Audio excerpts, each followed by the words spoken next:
Hello everybody, my name is Stardust0123 and welcome back to the Kerbal Space Program. This episode we continue working on the Clores space station. Now if you didn't know what Clores stands for, it's the Kerbal Low Orbit Research Station. Hopefully I'm going to make this into a very massive space station which will do all types of stuff for Kerbal society. I have no idea. Although I do feel like I am building the space station on the verge of a new KSP update, which may be good, may be bad. I'm not sure how I'm going to port it over or if portability will work. But yes, it has been announced that Kerbal Space Program 0.24 will be out quite soon. I don't have any knowledge about when it's actually coming out because Kerbal Space Program Developer Squad hasn't actually given me like any info or anything about that because, you know, I'm not a Kerbal Space Program YouTuber per se like Scott Manley is. Like, that guy can just build insane things that I couldn't even compare to.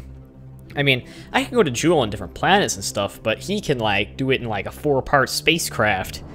It's ridiculous. It's kind of scary, too, how good he is at the game. I guess that's what happens when you go to college for a degree, and then you decide to start YouTubing about physics simulator games on the internet. So, this episode is the first episode ever to be recorded on my channel using Movie Studio Platinum 13, developed by Sony. Yes, I put in the money yesterday, and I, got this software, downloaded it, got it all set up, and it looks absolutely beautiful on the outside. Like, I have a feeling I haven't cracked half the features. I went to advanced mode just because I was looking for all the new features, and I was like, huh, on simple mode, like, I can't find anything new. It looks exactly like Windows Movie Maker. And so once you go over to advanced mode, then you're like, oh, yeah, this is what we're paying for. We're paying for the advanced mode. And it looks very nice. There's lots of options. I haven't even cracked it open. There's still, like, hundreds of different options and stuff, which I will use for more, like, actual, like, movie videos rather than game videos. I also I am now seeing the point of recording the game files all to one giant file instead of one or like a whole ton of different 3.9 gigabyte files. Windows Movie Maker had a problem like importing the large files. This one I have a feeling won't have a problem importing that because it was sort of built to do that. And it's kind of hard to edit all the different files, especially get them all towards a time sort of where not really a time, but like what am I trying to say? Like, I'm trying to slow them all down and speed them up was really difficult using it. I had to group all the files together, and it kind of took forever. So, yeah, now I actually see a point about trying to make it all into one large file. Now, towards what's actually going on in the video. This is a Kerbal communication array, which I'm going to attach to the space station. I've built this myself, although there will be your submissions later in the video. And your submissions are actually very useful for what I was trying to do. I put this communication satellite on before I had actually seen the submissions, so, well, at least I didn't feel redundant because nobody built a communication satellite, or like a communications array. But I think it'll fit on very well with the station, and I think it kind of adds that realistic effect of having a whole giant area dedicated to just communicating with Kerbin, because aboard this Kerbal space station, Bill and Jeb are always, like, showing the kids on Earth and, like, college students and stuff what it's like aboard a space station, because that's the kind of educational stuff that Kerbals are apparently into. With this boarding, it was going very slow. I'm getting much better at doing this, I've noticed. Like, previously, it would have taken me, like, so insanely long to get something like this, but, after watching, like, all of Scott Manley's Kerbal Space Program videos and just kind of practicing a lot, I became quite good at it, and I don't use RCS. Like, I really do not understand RCS. I don't know why. I just can't do it. Like, I even looked at the controls, and I was just like, oh, I can't do it. It's so confusing. Docking mode, it just, like, freaks me out. I can't do anything with docking mode because, like, I'll just destroy the ships. So, yeah, I just use the main engine to usually dock stuff. I know it's not how you're supposed to do it, but it's the only way I can possibly figure out how to do it. Now, I'm also back from that vacation I was talking about in the previous episode. I had a really good time just kind of sitting around and looking at all of the different features, I guess you could say, of Wisconsin, including the kettles and the moraines. I definitely didn't go to Kettle Moraine National Forest? State Forest? I think we have state forests here in Wisconsin. Man, like half the state is just dedicated to being like campgrounds and stuff. It's really strange. I wonder if California is like that, or New York. I don't know. Yeah, maybe comment below. And again, if you want to submit ships to go on the space station, don't be afraid to send stuff to the email, which will be in the description. I really encourage you guys to get the stuff necessary to build parts for the space station. I mean, you don't have to put them on a launcher. If you put them on a launcher that works, that's, I mean, fine with me. But just know that if it doesn't work, I can build my own. And it does work, considering I've had to abandon fuel almost every single time I have come up to the station. But here's a beautiful shot of the station. It's growing in size. I'm still getting like 40 frames per second, which is what I record at. I don't record at 60 or anything because it just takes up too much space on the hard drive. Multiple hard drives. And so, yeah, it's still running fairly fine, and there's debris floating around from all of the different missions I've ran up to it. It will eventually need fuel brought up to it, just so I can, like, send space planes, or maybe, like, landers and stuff, to the moon from the space station, like a relay. And that would be very nice, because everything could have tons and tons of fuel. But here, as we fade out, something I never really could handle before. Beautiful fade out, by the way. We go into this new craft, which was built by, hold on, let me go to my Google Chrome for a second and look at my email. Oh, it logged me out due to inactivity. This is a sort of like a docking area where you can dock ships onto. I'm not sure what he called it. He didn't actually really give it a name. But this was built by A Bad Bacon. Really nice craft. I was actually going to build one of these before you sent it to me. Like, I was thinking, okay, I'm going to build something I can dock more ships onto right now. And it turns out, I look at my inbox, and I'm like, oh, I have one. How nice.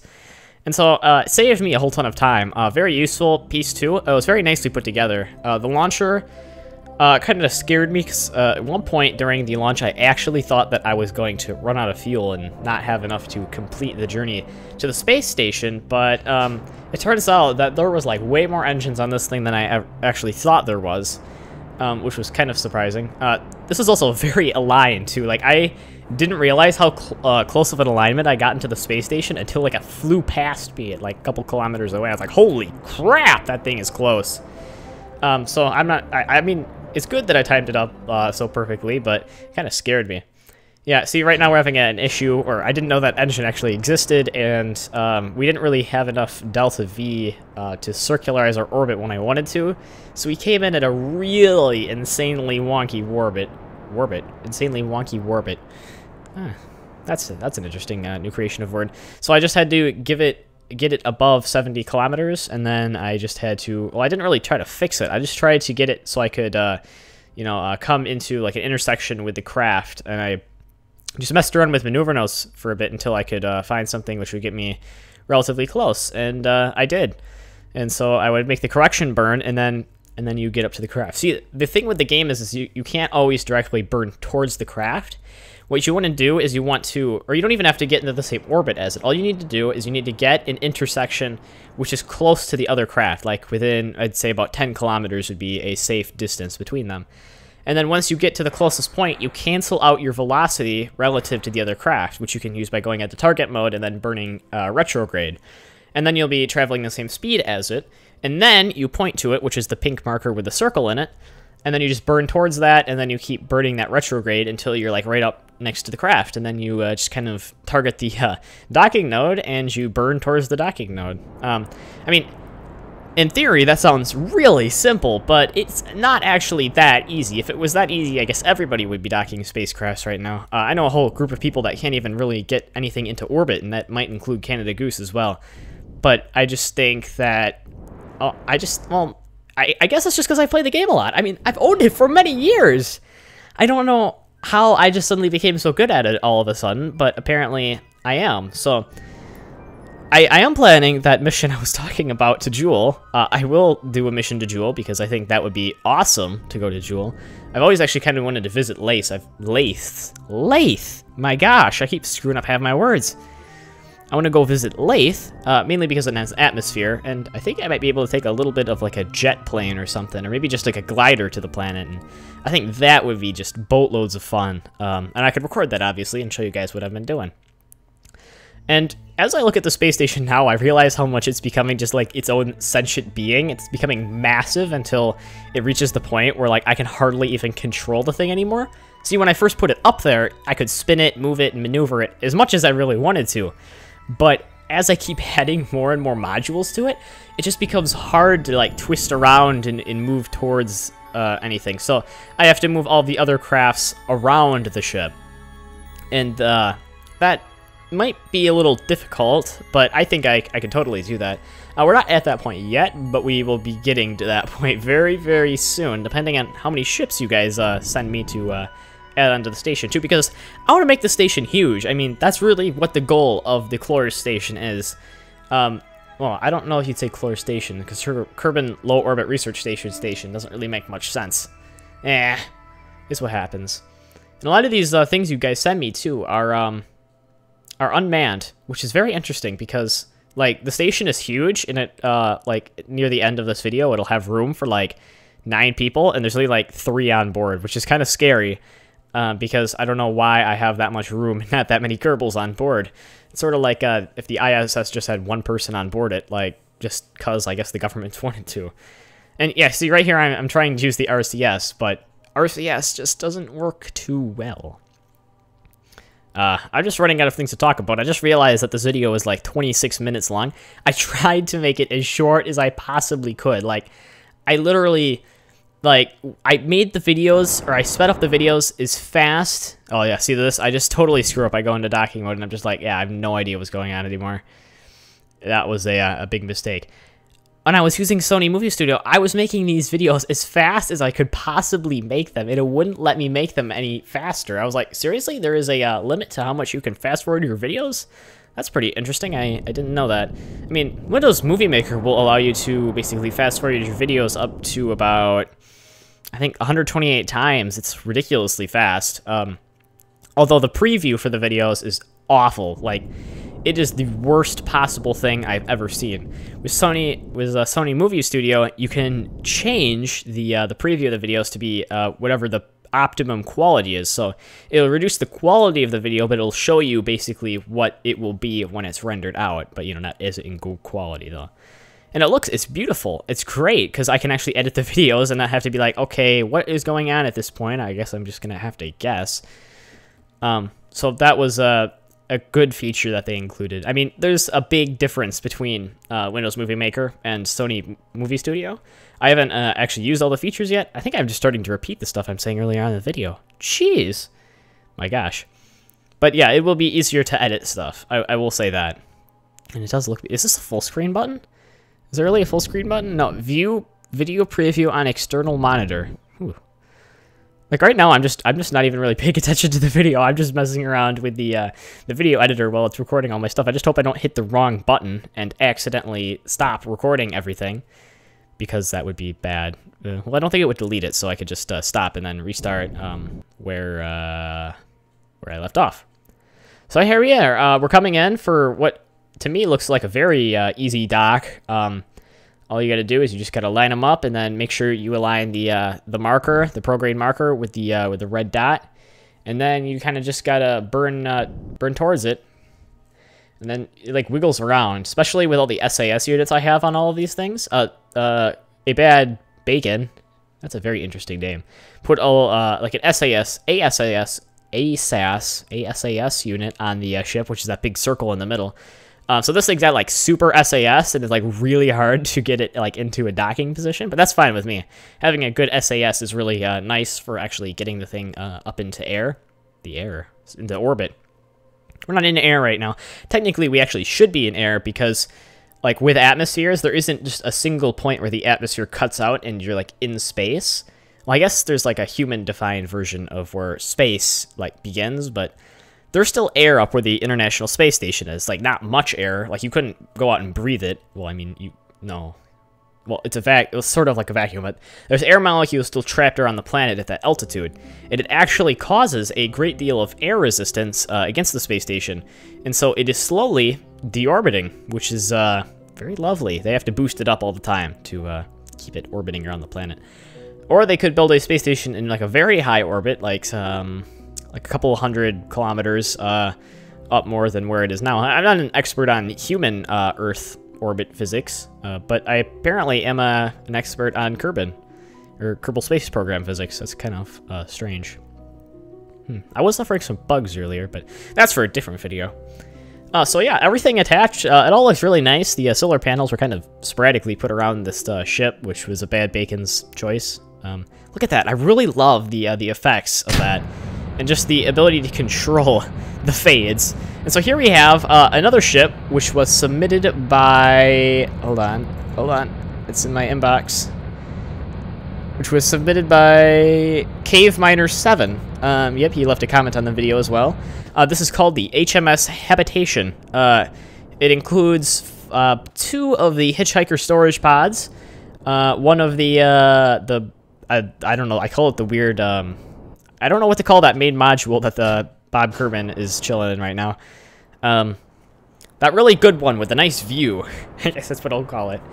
Yeah, it has one of those, and then it has 4 escape pods, which I thought was a really nice feature, because I was planning on putting escape pods up there, but I didn't know really how to get the pods, well, like, how to get the pods up there and make them useful, you know, like, because if you get the pods off of the spacecraft, you have to orient them in the right direction to get them to burn back towards the planet.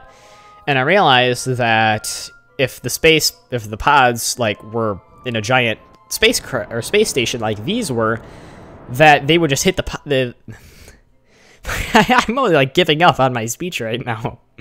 I really need to drink this water. That's why. Dodge them all. The only channel where you get to hear the main commentator drink water and Mountain Dew and basically anything else he has sitting on his desk at the moment.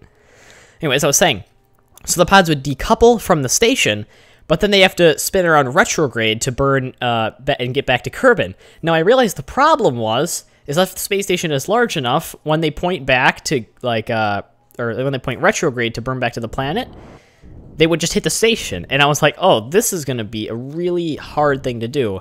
But he just kind of stuck all those on there like that, and so I guess we really just have to see how that turns out in the end, because I do plan on doing some special stuff with the station eventually, and I think you guys are really going to enjoy a massive space station re-entering with the Deadly Reentry mod into Kerbal atmosphere. Oh, that's going to be so beautiful when that happens.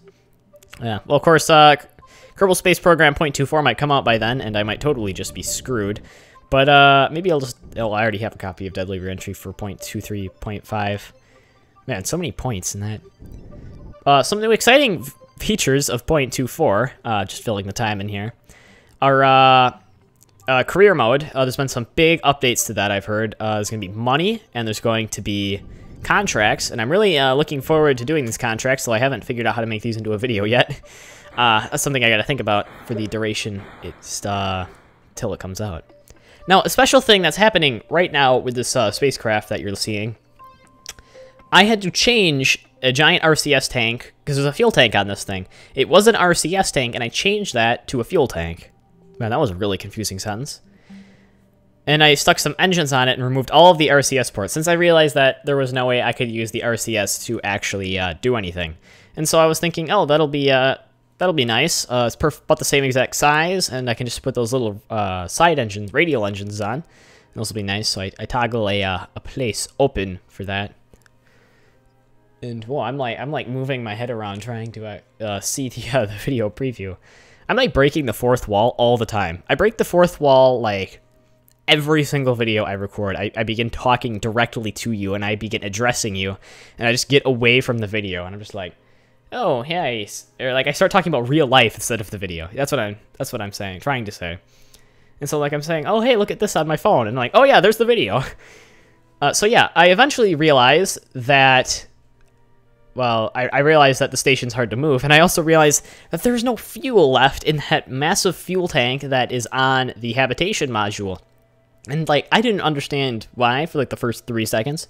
And then I realized that it was through a docking port, and they were probably sharing resources through it. So I was basically burning the fuel out of the Habitation module before I actually was out of the main fuel tank. There's also a whole lot of orange fuel tanks just floating around the space station now, which I think I have an idea of how to fix. See, all of these orange fuel tanks, which I decouple when they're just floating around, they all have docking nodes on them because that's generally a lot of people build stuff with docking nodes on like each side, or it'd be easier to do that. And so I realized that I could just build a space tug, put it up there, make it hold a lot of fuel, or basically empty it out of fuel, and then dock it with all of these orange fuel tanks just flying around, and I can capture all of the extra fuel that is just flying around the space station. Yeah, see right now I'm looking at, well, how the heck did all of that fuel just escape from me? And I have to figure out an option of how to fix this. I'm like, can I get back to there? Can I possibly get back to there? And then I realize, well, there's no RCS fuel aboard this thing, so that's, I guess, my fault. And so what I end up having to do is I realize that there is a whole ton of fuel aboard the space station, and that this energy module here is probably one of the easiest things to fly around and maneuver that is currently docked to the space station. So I basically just make sure there's fuel in it, and I decouple that. I don't decouple it. I undock it from the station.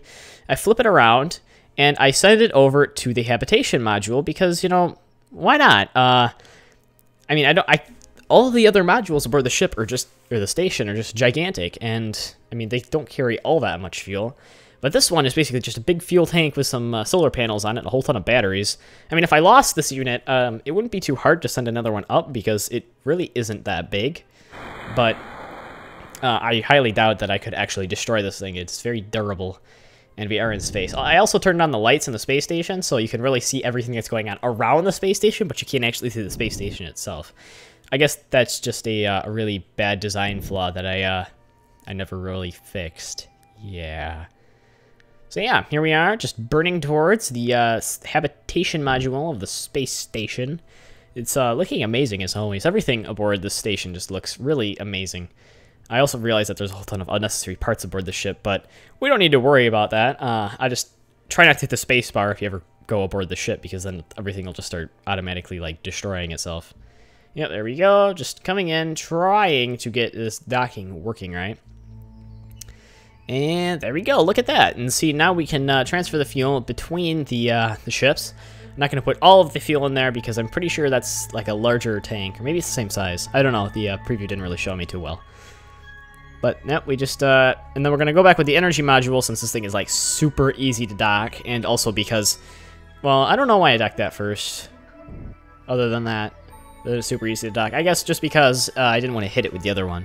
Because the other one is really kind of clunky, kind of big to get on. But I was really interested in seeing how that pull design worked with the engines on reverse. I think that's really cool for some reason. I just like, I look at this and I'm like, oh my gosh, this is awesome having these rockets set up in this weird configuration that is so like out of convention, which has no exact purpose. And yeah, I was like, oh, come on, don't get off. Don't just kind of spin on. Yeah, it's going to eventually just kind of turn off SAS and let it, there we go. It's looking so beautiful. It's like, it's almost like a person. It's got like a, I'm not sure what that thing on the top would be. It's got 2 arms and 1 giant leg, I guess. That's not really like a person at all, but, yeah. So I just see that orange fuel tank floating around in the distance, and I'm like, oh my gosh, this thing is so ridiculous with all these orange fuel tanks flying everywhere. Eventually, I'm going to get like Kessler syndrome or something, and then all of my ships are just going to start blowing each other apart because they're just so much stuff up in space. I mean, I really like putting stuff up into space, and I really love to have a Kessler syndrome or a Kessler effect thing happen in Kerbal because I think that'd be really cool to show all of you guys, but somehow I just think it's much easier to create in real life than it actually is in Kerbal Space Program. Probably because things in Kerbal Space Program tend to only be like a small size. Like, it would be really nice if solar panels could break off of like ships and they would stay as actual objects and they would fly around and like hit other objects flying through space. Because that'd be awesome. Or maybe if you shot a missile or something, there'd be particles, and I wish those particles would stay rendered into the game, but that would just take up so much performance in the game that it's not capable of. Man, I always feel like as soon as humanity hits a huge benchmark with a game, like just Kerbal Space Program itself being in existence is something they couldn't have done 10 years ago, but I just feel like we're still so incapable of doing stuff. Man, you could make such a realistic simulator. Or maybe there's a mod for that out, I don't know. I just have a feeling that that would take up a huge amount of, like, processing performance. And speaking of processing performance and stuff, Kerbal Space Program 0.24, I heard, is going to be a 64-bit version, and that is going to be really nice. 64-bit has been something that I feel like we've needed in Kerbal Space Program for a really long time. Because all of these mods that I have running, actually not in this version, this is unmodded. Actually, no, there is one mod. There is a improved chase cam, which I used for the, well, I didn't use it for a joystick video, but I edited it after the joystick video. Works very well. I would sort of recommend the mod if you had a joystick. I'm looking over at the joystick right now. So beautiful. Love joysticks.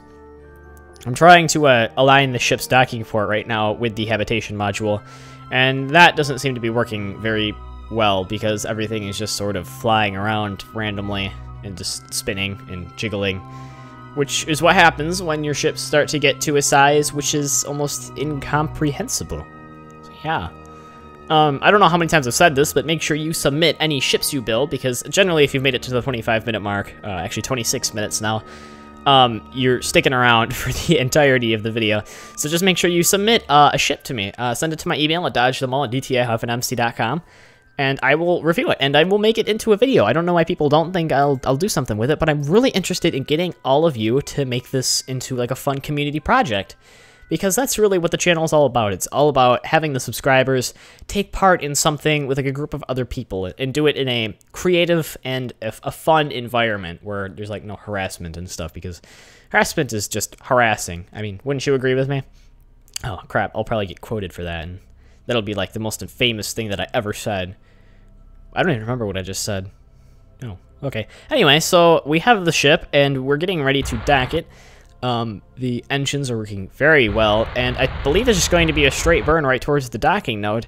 I should be able to do it first time. I normally have been able to do it first time, and right there I did a smart move where I positioned the ship into a way where the command modules, or the escape pods as I like to call them, are pointing up and down, so I can dock other things on there without them interfering, really, with the rest of the space station.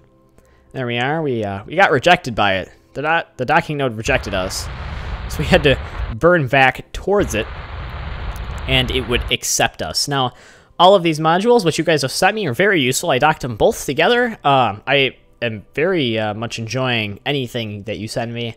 It's going to be a really amazing space station. I'm just got to figure out... I mean, it really looks kind of generic right now, but soon there'll be so much stuff docked onto this thing. It'll be a beast. It will be massive. And it will be beautiful because it is built by the subscribers. And on the topic of subscribers, thank you guys for watching. If you like this episode, don't forget to rate, comment, and subscribe, because I really love it when you do. It makes me happy on the inside. And otherwise, I will see you guys next time.